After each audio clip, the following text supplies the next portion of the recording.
കൊച്ചു ത്രേസ്യ പുണ്യവതി നിന്നിൽ റോസാ പുഷ്പം പോലെ ഹൃദയം. കൊച്ചു ത്രേസ്യ പുണ്യവതി നിന്നിൽ റോസാ പുഷ്പം പോലെ ഹൃദയം. ഈശോ മിശിഹായ്ക്ക് സ്തുതിയായിരിക്കട്ടെ. പുഷ്പവർഷത്തിൻ്റെ 90 ദിനങ്ങൾ ലിസുവിലെ വിശുദ്ധ ചെറുപുഷ്പത്തോടൊപ്പം നമ്മൾ നടത്തുന്ന ആത്മീയ തീർത്ഥയാത്രയുടെ 67ാമത്തെ ദിവസമാണിന്ന്. ഇന്ന് നമ്മൾ ധ്യാനിക്കുക വിശുദ്ധ കൊച്ചുത്രേസ്യായുടെ വിശുദ്ധ യൗസേപ്പ് പിതാവിനെ കൊണ്ടുള്ള ഭക്തിയെക്കുറിച്ചാണ്. ഈ ഭക്തിയിലേക്ക് നമ്മൾ തിരിയുമ്പോൾ ഈ മേഖലയിൽ പുണ്യവതിയെ സ്വാധീനിച്ചിട്ടുള്ളവരിലേക്ക് നമുക്കൊന്ന് നോക്കാം. ഒന്നാമതായിട്ട് വിശുദ്ധ ഫ്രാൻസിസ് സെയിൽസ്. അദ്ദേഹത്തിൻ്റെ രചനകൾ വിശുദ്ധ യൗസേപ്പ് പിതാവിൻ്റെ പ്രാധാന്യത്തെ വിശുദ്ധിയുടെയും പുണ്യത്തിൻ്റെയും മാതൃക എന്ന നിലയിൽ മനസ്സിലാക്കുവാൻ കൊച്ചുത്രേസ്യയ്ക്ക് ഏറെ പ്രചോദനം നൽകിയിട്ടുണ്ട്. രണ്ടാമതായിട്ട് ആവിലാലെ വിശുദ്ധ തെരേസ.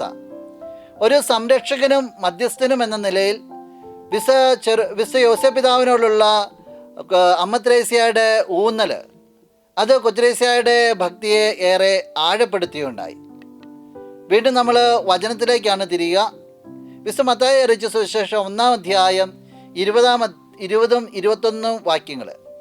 അവൻ ഇതേക്കുറിച്ച് ആലോചിച്ചുകൊണ്ടിരിക്കെ കർത്താവിൻ്റെ ദൂതൻ സ്വപ്നത്തിൽ പ്രത്യക്ഷപ്പെട്ട് അവനോട് പറഞ്ഞു, ദാവീദിൻ്റെ പുത്രനായ ജോസഫ് മറിയത്തെ ഭാര്യയായി സ്വീകരിക്കാൻ ശങ്കിക്കേണ്ട.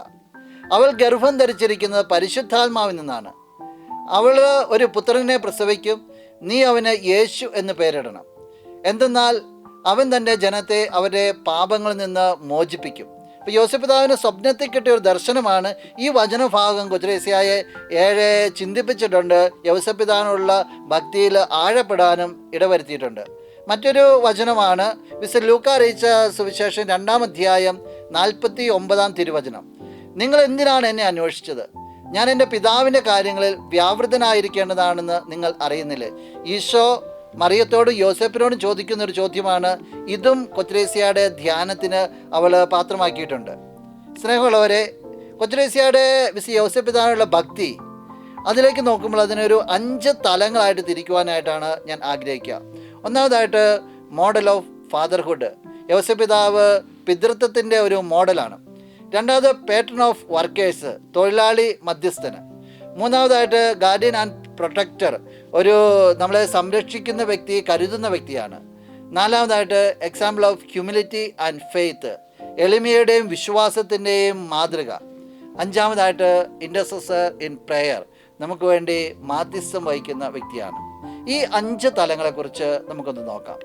ഒന്നാമതായിട്ട് മോഡൽ ഓഫ് ഫാദർഹുഡ്. സ്നേഹവും സംരക്ഷണവും മാർഗനിർദ്ദേശവും ഉൾക്കൊള്ളുന്ന, പ്രത്യേകിച്ച് യേശുവിനും മറിയത്തിനും ഇവ നൽകിയ ഒരു ഉത്തമ പിതാവായി യൗസേപ്പ് പിതാവിനെ കൊച്ചുത്രേസ്യ വീക്ഷിച്ചിരുന്നു. അവളുടെ ആത്മകഥയിൽ ഇങ്ങനെ പറയുകയാണ്, യൗസേപ്പ് പിതാവ് തിരുക്കുടുംബത്തിൻ്റെ പിതാവാണ്. അദ്ദേഹത്തിൻ്റെ സ്നേഹവും കരുതലും അനുകരിക്കാൻ ഞാൻ ആഗ്രഹിക്കുന്നു. അപ്പോൾ യൗസേപ്പ് തിരുക്കുടുംബത്തെ എങ്ങനെയാണോ കണ്ടിരുന്നത്, ആ ഒരു സ്നേഹവും കരുതലും അവളായിരിക്കുന്ന സമൂഹത്തിൽ കൊടുക്കാൻ വേണ്ടി അവൾ കൂട്ടുപിടിച്ചത് യൗസേപ്പ് പിതാവിൻ്റെ ഈ മാതൃകയാണ്. അവൾ സെലിന് എഴുതിയൊരു എഴുത്തിൽ ഇങ്ങനെ പറയുകയാണ്, യൗസേപ്പിൽ സ്നേഹനിധിയായ ഒരു പിതാവിൻ്റെ ഉത്തമ മാതൃക ഞാൻ കാണുന്നു. അപ്പോൾ ഒരു പിതാവ് എങ്ങനെയാണോ സ്നേഹിക്കുന്നത്, കരുതുന്നത് കാണാൻ വേണ്ടി അവൾ കൂട്ടുപിടിച്ചിരുന്നത്, അല്ലെങ്കിൽ അവൾ ധ്യാനത്തിൻ്റെ പാത്രമാക്കിയിരുന്നത് യൗസേപ്പിനെ ആയിരുന്നു എന്നാണ് അവൾ സഹോദരി സെലിനോട് പങ്കുവയ്ക്കുക. രണ്ടാമത്തെ തലമെന്ന് പറയുക പേട്രൺ ഓഫ് വർക്കേഴ്സ്. യൗസേപ്പ് പിതാവിൻ്റെ സമർപ്പണവും കുടുംബത്തിന് വേണ്ടി കരുതുന്ന പ്രതിബദ്ധതയും അംഗീകരിച്ചുകൊണ്ട് തൊഴിലാളികളുടെ മധ്യസ്ഥനായി യൗസേപ്പിനെ അവൾ ആദരിച്ചിരുന്നു. അവളുടെ ആത്മകഥയിൽ അവളിങ്ങനെ പറയുകയാണ്, യൗസേപ്പ് ജോലിയുടെ മൂല്യം നമ്മളെ പഠിപ്പിക്കുന്നു. അദ്ദേഹം തൻ്റെ കുടുംബത്തിന് വേണ്ടി ഉത്സാഹത്തോടെ പ്രവർത്തിച്ചു. അപ്പോൾ കുടുംബത്തിന് വേണ്ടി അധ്വാനിച്ചിരുന്ന യോസേപ്പ്, അതിനെ കൊച്ചുത്രേസ്യ കണ്ടിരുന്നു, ധ്യാനിച്ചിരുന്നു. എന്നിട്ട് പറയുകയാണ്, ഈ യോസേപ്പ് പിതാവ് തൊഴിലിൻ്റെ മാഹാത്മ്യം നമ്മളെ പഠിപ്പിക്കുകയാണ്. അനുദിന പ്രവർത്തനങ്ങളിൽ ഈ മാഹാത്മ്യം കൊണ്ടുവരുവാനായിട്ട് യൗസേപ്പ് പുണ്യവതിയെ സഹായിച്ചിട്ടുണ്ട്. അവൾ സെലിൻ എഴുതിയൊരു എഴുത്തിൽ ഇങ്ങനെ പറയുകയാണ്, പിതാവിൻ്റെ ജോലിയോടും അവൻ സ്നേഹിക്കുന്നവരോടും ഉള്ള സമർപ്പണത്തെ ഞാൻ അഭിനന്ദിക്കുന്നു. അപ്പോൾ യോസേപ്പ് പിതാവിൻ്റെ അനുദിനമുള്ള ജോലി, അതുപോലെ തന്നെ സ്നേഹിക്കുന്നവർക്ക് വേണ്ടിയുള്ള സമർപ്പണം, അതായത് മറിയത്തിനും ഈശോയ്ക്കും വേണ്ടി നിലകൊണ്ട രീതി, ഇതിനെ ഞാൻ അഭിനന്ദിക്കുന്നു.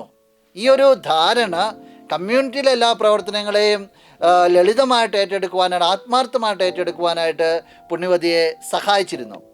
മൂന്നാമത്തെ തലം എന്ന് പറയുക ഗാർഡിയൻ ആൻഡ് പ്രൊട്ടക്ടർ. ഒരു സംരക്ഷകൻ എന്ന നിലയിൽ യൗസേപ്പിൻ്റെ പങ്ക് കൊച്ചുത്രേസ്യ ഊന്നി പറഞ്ഞുകൊണ്ട് ആവശ്യത്തിലും പ്രശ്നങ്ങളിലും അദ്ദേഹത്തിൻ്റെ മധ്യസ്ഥതയ്ക്കായിട്ട് അവൾ നിലകൊണ്ടിട്ടുണ്ട്. അവളുടെ ആത്മകഥയിൽ ഇങ്ങനെ പറയുകയാണ്, ജോസഫ് എല്ലാ കുടുംബങ്ങളുടെയും സംരക്ഷകനായി നിലകൊള്ളുന്നു, അവരെ സ്നേഹത്തോടെ അദ്ദേഹം കാത്തു സൂക്ഷിക്കുന്നു.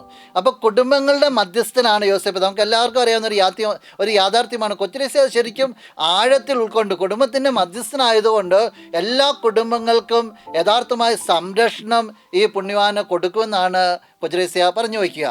അവളുടെ ഒരു എഴുത്തിൽ ഇങ്ങനെ പറയുകയാണ്, അവൻ എന്നെ സംരക്ഷിക്കുമെന്ന് അറിഞ്ഞുകൊണ്ട് എൻ്റെ കഷ്ടതകളിൽ ഞാൻ യൗസേപ്പിലേക്ക് തിരിയുന്നു. അപ്പോൾ വാത്സല്യമുള്ള ഈ പിതാവ് എന്നെ അനുദിന ജീവിതത്തിൽ സംരക്ഷിക്കുന്ന ഒരു ഉറപ്പാണ്. ആ ഉറപ്പുള്ളതുകൊണ്ട് പുണ്യവതി എപ്പോഴും യൗസേപ്പിലേക്ക് തിരിഞ്ഞിരുന്നു. ഒരു പ്രത്യേകമായിട്ടുള്ള ഭക്തി അടുപ്പമൊക്കെ പുലർത്തിയിരുന്നു. നാലാമത്തെ തലം എന്ന് പറയുക example of humility and faith. യൗസേപ്പിൻ്റെ ദൈവഹിതത്തോടുള്ള എളിമയുള്ള സ്വീകാര്യത കൊച്ചുത്രേസ്യയ്ക്ക് ശക്തമായ ഒരു മാതൃകയായി. ദൈവത്തിലുള്ള വിശ്വാസത്തിലുള്ള അവളുടെ സ്വന്തം പ്രതിബദ്ധതയും ഇത് പ്രചോദിപ്പിച്ചിട്ടുണ്ട്. അവളുടെ ആത്മകഥയിൽ അവളിങ്ങനെ പറഞ്ഞു വയ്ക്കുന്നു, യൗസേപ്പ് ദൈവഹിതം ചോദ്യം ചെയ്യാതെ സ്വീകരിച്ചു, അദ്ദേഹമാണ് എൻ്റെ മാതൃക. അപ്പോൾ യോസേപ്പ് പിതാവിൻ്റെ ജീവിതത്തിൽ ഏറ്റവും വലിയൊരു പ്രത്യേകതയാണ് അവൾ എടുത്തു പറയുക. ദൈവഹിതം വന്നപ്പോൾ അതിനെ ചോദ്യം ചെയ്യാതെ അദ്ദേഹം ആത്മനാ സ്വീകരിക്കുകയാണ്. എന്നിട്ട് പറയുകയാണ്, ഈ സ്വീകരണം അല്ലെങ്കിൽ ഇങ്ങനെ സ്വീകരിച്ച യോസേപ്പാണ് എൻ്റെ ജീവിതത്തിൻ്റെ മാതൃക. അവളുടെ അന്തിമ വചസ്സുകളിൽ ഇങ്ങനെ പറയുന്നു, എളിമയോടെ യോസേപ്പ് യഥാർത്ഥ ശിഷ്യത്വത്തിൻ്റെ പാത നമുക്ക് കാണിച്ചു തന്നു. അപ്പോൾ യൗസേപ്പിനെ കുറിച്ച് ചിന്തിച്ചുകൊണ്ട് ഓർത്തുകൊണ്ട് അവൾ ചുറ്റും നിന്നവരോട് പറയുന്ന ഒരു വാക്യമാണ്, ഈ യൗസേപ്പ് പിതാവ് ജീവിതത്തിലെല്ലാം എളിമയോടുകൂടി സ്വീകരിച്ചുകൊണ്ട് നമ്മൾ അനുകരിക്കുന്ന ക്രിസ്തുവെ ഒരു ശിഷ്യത്വത്തിൻ്റെ യഥാർത്ഥ പാതയിലേക്ക് കടന്നു പോകാനായിട്ട് നമുക്ക് വഴി തുറന്നു തരുന്നു എന്നാണ് അവൾ പറയുക. ചുറ്റും നിൽക്കുന്ന സഹോദരികളോടാണ് അവളത് പറഞ്ഞു വയ്ക്കുക. അഞ്ചാമത്തെ തലം എന്ന് പറയുക ഇൻ്റർസെസർ ഇൻ പ്രെയർ. വിശുദ്ധ യൗസേപ്പിൻ്റെ മധ്യസ്ഥതയുടെ ശക്തിയിൽ കൊച്ചുത്രേസ്യ വിശ്വസിച്ചു. സഹായത്തിനും മാർഗനിർദ്ദേശത്തിനുമായിട്ട് തൻ്റെ പ്രാർത്ഥനകളിൽ പലപ്പോഴും അദ്ദേഹത്തിലേക്ക് അവൾ തിരിഞ്ഞിരുന്നു. അവളെ ആത്മകഥയിൽ അവളിങ്ങനെ പറയുന്നു, എൻ്റെ എല്ലാ ആവശ്യങ്ങളിലും ഞാൻ വിശുദ്ധ യൗസേപ്പിൻ്റെ മാധ്യസ്ഥം തേടുന്നു. നോക്കിയ ബന്ധം ഒന്ന് നോക്കിയേ, എനിക്ക് എന്ത് ആവശ്യമുണ്ടെങ്കിലും ഞാൻ എൻ്റെ യൗസേപ്പ് പിതാവിലേക്ക് തിരിയും, അദ്ദേഹം എന്നെ സഹായിക്കുന്ന ഉറപ്പ് അത് ആത്മന അവൾക്കുണ്ടായിരുന്നു. അവൾ സഹോദരി സെലിൻ എഴുതിയ ഒരു എഴുത്തിൽ ഇങ്ങനെ പറയുകയാണ്, പ്രാർത്ഥനയിൽ വിശുദ്ധ യൗസേപ്പിലേക്ക് തിരിയുന്നതിൽ ഞാൻ വലിയ ആശ്വാസം കണ്ടെത്തുന്നു. അപ്പോൾ എനിക്ക് ജീവിതത്തിൽ പല പ്രതിസന്ധികളൊക്കെ ഉണ്ടാകുമ്പോൾ, വിഷമം ഉണ്ടാകുമ്പോൾ, അല്ലെങ്കിൽ ചിലതൊക്കെ അംഗീകരിക്കാൻ പറ്റാതെ വരുമ്പോൾ ഞാൻ എൻ്റെ യൗസേപ്പ് പിതാവിലേക്ക് നോക്കും, അദ്ദേഹം എനിക്ക് വലിയ ആശ്വാസം നൽകുന്നു. സ്നേഹമുള്ളവരെ, വിശുദ്ധ യൗസേപ്പ് പിതാവിനോടുള്ള കൊച്ചുത്രേസ്യയുടെ ഭക്തിയുടെ 5 തലങ്ങളാണ് നമ്മൾ കണ്ടത്. ഈ ഒരു അവസരത്തിൽ അവളുടെ ഈ ഭക്തി എങ്ങനെയാണ് ആധ്യാത്മിക തലങ്ങളെയും മനഃശാസ്ത്ര തലങ്ങളെയും സാമൂഹ്യ തലങ്ങളെയൊക്കെ സ്വാധീനിച്ചിട്ടുള്ളതെന്ന് ചെറുതായിട്ട് നമുക്കൊന്ന് നോക്കാം. ഒന്നാമതായിട്ട് ആധ്യാത്മിക തലം. യൗസേപ്പ് പിതാവിനെ പിതൃത്വത്തിൻ്റെ മാതൃകയായി കണ്ട കൊച്ചുത്രേസ്യ യൗസേപ്പ് പിതാവിനോട് അഗാധമായ ഭക്തി പുലർത്തിയിരുന്നു. ആത്മീയ വളർച്ചയിലും വികാസത്തിലും പിതൃവ്യക്തികളുടെ പ്രാധാന്യം അവൾ എടുത്തു കാണിക്കുന്നുണ്ട്. ഇത് ആത്മീയ മേഖലകളിൽ എല്ലാവരെയും ഏറെ സഹായിക്കുന്നതാണ്. രണ്ടാമതായിട്ട് മനഃശാസ്ത്ര തലം. കൊച്ചുത്രേസ്യ വിശുദ്ധ യോസേപ്പിനെ പരിപോഷിപ്പിക്കുന്ന സംരക്ഷകനായി ചിത്രീകരിച്ചു. വിശുദ്ധ കുടുംബത്തിലെ അദ്ദേഹത്തിൻ്റെ പങ്ക് ഊന്നി പറയുകയാണ്.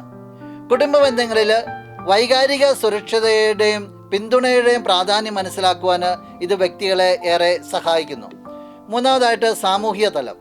കഠിനാധ്വാനത്തിൻ്റെയും വിനയത്തിൻ്റെയും മൂല്യം ഉയർത്തിക്കാട്ടിക്കൊണ്ട് കൊച്ചുത്രേസ്യ വിശുദ്ധ യോസേപ്പിനെ വളരെ ആദരവോടെ സ്വീകരിച്ചു. ഈ ഗുണങ്ങൾ അവരുടെ അനുദിന ജീവിതത്തിൽ ഉൾക്കൊള്ളുവാനായിട്ട് കൊച്ചുത്രേസ്യ വ്യക്തികളെ ഏറെ പ്രോത്സാഹിപ്പിക്കുന്നു. സ്നേഹമുള്ളവരെ, കൊച്ചുത്രേസ്യയ്ക്ക് വിശുദ്ധ യോസേപ്പിനോടുള്ള ഭക്തിയെക്കുറിച്ചാണ് നമ്മൾ കണ്ടത്. ഈ ഒരു അവസരത്തിൽ നമുക്ക് നമ്മിലേക്ക് തന്നെ ഒന്ന് തിരിയാം, നമ്മോട് ചില ചോദ്യങ്ങളൊക്കെ ഒന്ന് ചോദിക്കാം. ഒന്നാമതായിട്ട്, മറ്റുള്ളവരുമായിട്ടുള്ള ബന്ധത്തിൽ എനിക്ക് എങ്ങനെയാണ് വിശുദ്ധ യോസേപ്പിൻ്റെ പിതൃമാതൃക അനുകരിക്കുവാനായിട്ട് സാധിക്കുക? രണ്ടാമതായിട്ട് എൻ്റെ സ്വന്തം വെല്ലുവിളികളിൽ എനിക്ക് ഏതെല്ലാം വിധത്തിലാണ് കൊച്ചുരേസ്യയെ പോലെ യൗസേപ്പിൻ്റെ മാധ്യസ്ഥം തേടുവാനായിട്ട് സാധിക്കുക. മൂന്നാമതായിട്ട് വിനയത്തിൻ്റെ യൗസേപ്പ് പിതാവിൻ്റെ മാതൃക എങ്ങനെയാണ് എൻ്റെ ആത്മീയ യാത്രയിൽ എന്നെ പ്രചോദിപ്പിക്കുന്നത്. നമ്മളോട് തന്നെ ചോദിക്കേണ്ട ചോദ്യമാണ്. നമ്മുടെ ജീവിതത്തെ ഇത് ഏറെ സഹായിക്കട്ടെ. നമുക്ക് പുണ്യവതിയോട് പ്രാർത്ഥിക്കാം. ഇഹലോക ജീവിതത്തിൽ മാലായിക്കടുത്ത പരിശുദ്ധിയുടെയും ആധ്യാത്മിക ശിശുത്വത്തിൻ്റെയും ദൈവത്തിരുവനുസരിച്ചുള്ള പൂർണ്ണമായ കയ്യാൾപ്പിൻ്റെയും ദർപ്പണമായ കൊച്ചു ത്രേസ്യായെ ഞങ്ങളെ നീ ദയോടെ തീർക്കാൻ പാർക്കണമേ. ഞങ്ങളുടെ കാര്യങ്ങളെല്ലാം നിന്നെ ഞങ്ങൾ ഭരമേൽപ്പിക്കുന്നു. ഞങ്ങളുടെ അരിഷ്ടതകളെല്ലാം നിൻ്റേതായി നീ സ്വീകരിക്കണമേ. നിൻ്റെ ആയുസ്സിൻ്റെ ആരംഭദശയിൽ തന്നെ സ്വർഗരാജ്ഞി അമലോത്ഭവന്യ വാത്സല്യത്തോടെ നിന്നെ കടാക്ഷിക്കുകയും നീ അവിടുത്തെ വത്സല ശിശുവായി തീരുകയും ചെയ്തുവല്ലോ. ആ മാതാവിൻ്റെ ശക്തിയേറെ മാധ്യസ്ഥം മൂലം ഞങ്ങൾക്ക് ആവശ്യമുള്ള എല്ലാ നന്മകളും, പ്രത്യേകിച്ച് പ്രിയമുള്ളവരെ, നമുക്ക് നമ്മുടെ നിയോഗങ്ങളെ സമർപ്പിക്കാം. ഒന്നാമതായിട്ട് നമുക്ക് പുണ്യവതിയോട് പ്രാർത്ഥിക്കാം. പുണ്യവതിയെ പോലെ യൗസേപ്പ് പിതാവിനുള്ള ഭക്തിയിൽ ആഴപ്പെടുന്നതിൽ ഒരു കൃപ വാങ്ങിച്ചു തരണമേ എന്ന്. ഒപ്പം നമുക്ക് നമ്മുടെ വിവിധങ്ങളായ നിയോഗങ്ങളെ ഈ നിമിഷം മൗനമായിട്ട് സമർപ്പിക്കാം.